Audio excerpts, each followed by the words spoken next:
I may not look like it, but I was once a gangster. Not only that, but I am the daughter and the granddaughter of gangsters. You see, just by being born a female into my mother's family, I was automatically made into the family business. The leader of the gang was my maternal grandmother, Wilhelmina Carolina Frederica Schumann. But everyone just knew her as Minnie, and the gang was known as Minnie's Girls. There was my Aunt Esther, the eldest girl, who was a nervous little thing with eyes like a hawk. She could see and smell trouble a mile away and was known to us in the gang as Guard Dog. Then there was my Aunt Lorraine. She was a lovely woman with a childlike innocence. We all called her Babyface. My mother, the middle child, was known as Bubbles. For years, I thought this name was due to her effervescent personality. But years later, I learned that it had to do with some dancing that she did during World War II for the GIs. But that's another story. And me, well, I was the kid, and it was assumed that someday I would take over the business. Now, we pulled our job twice a year. The gang would arrive at our house under the cover of pre-dawn darkness. They would pull in their silent Edsels and Studebakers, and when they emerged from the cars, they were dressed in the gang garb, cotton print dresses that they had sewn themselves, cloth coats with rhinestone brooches and clip-on earrings to match, sturdy hose, and even sturdier shoes. These were solid women who wore corsets and black horn-rimmed glasses. My mother would greet them, wearing the gang colors in her Peter Pan blouse and her circle skirt. Bubbles was always a little bit flashier than the other girls. We would all climb into our huge DeSoto, and I would nestle into my mother's lap in the back seat. Guard Dog drove, and Minnie rode shotgun. Now, when we pulled out of our driveway in Madison, Guard Dog pointed the nose of the DeSoto south.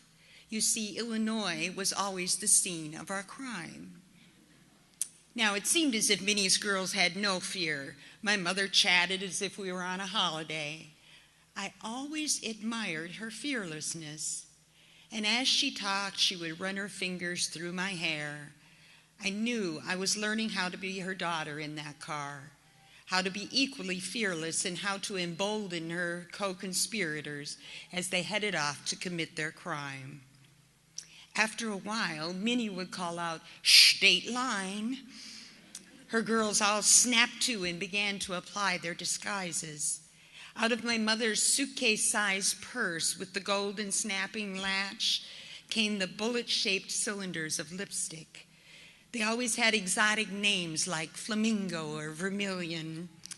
And next, she would pry open her jeweled compact full of loose face powder, and soon the car was filled with talcum and sweetness. About this time, we arrived at Crime Central. Guard Dog pulled up to the curb and let us all out. She remained in the car so we could make a clean getaway later. I remember stepping out onto that curb in front of a large building. I looked up, and over the door of that building were these words: Land of Lincoln, Oleomargarine Warehouse.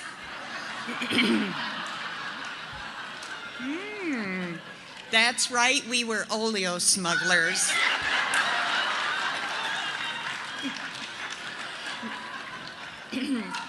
This was during the days when it was illegal to buy, sell, or own oleomargarine in the dairy state of Wisconsin.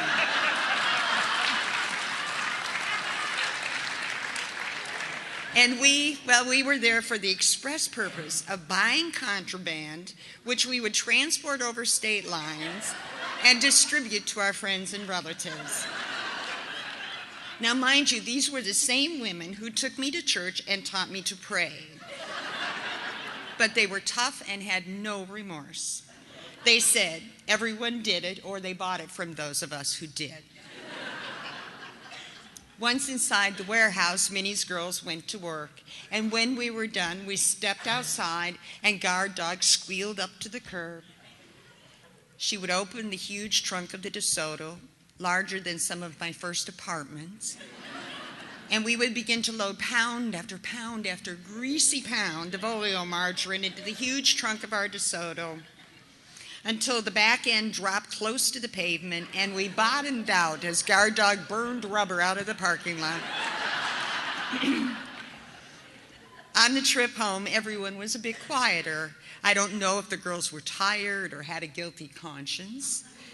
Several times I remember Guard Dog spotting Johnny Law as we bounced back to Wisconsin.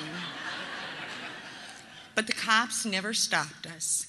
I never knew if that was because Minnie paid them to look the other way or if they just had a reasonable fear of our gang.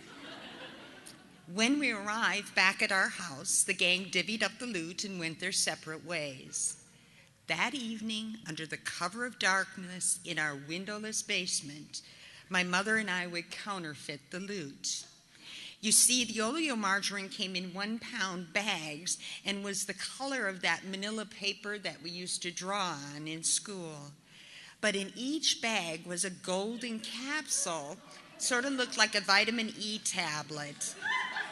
And Bubbles showed me how to knead that bag until the capsule burst and spread a sunshiny, buttery color throughout the bag.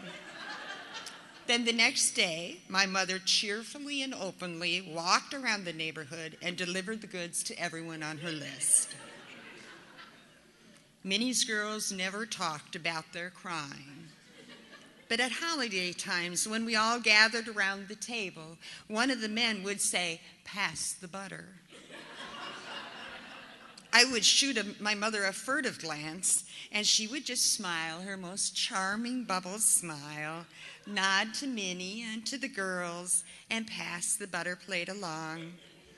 I can only hope that as the kid, I inherited even an ounce of Bubbles' grit, of her style, and of her spunk.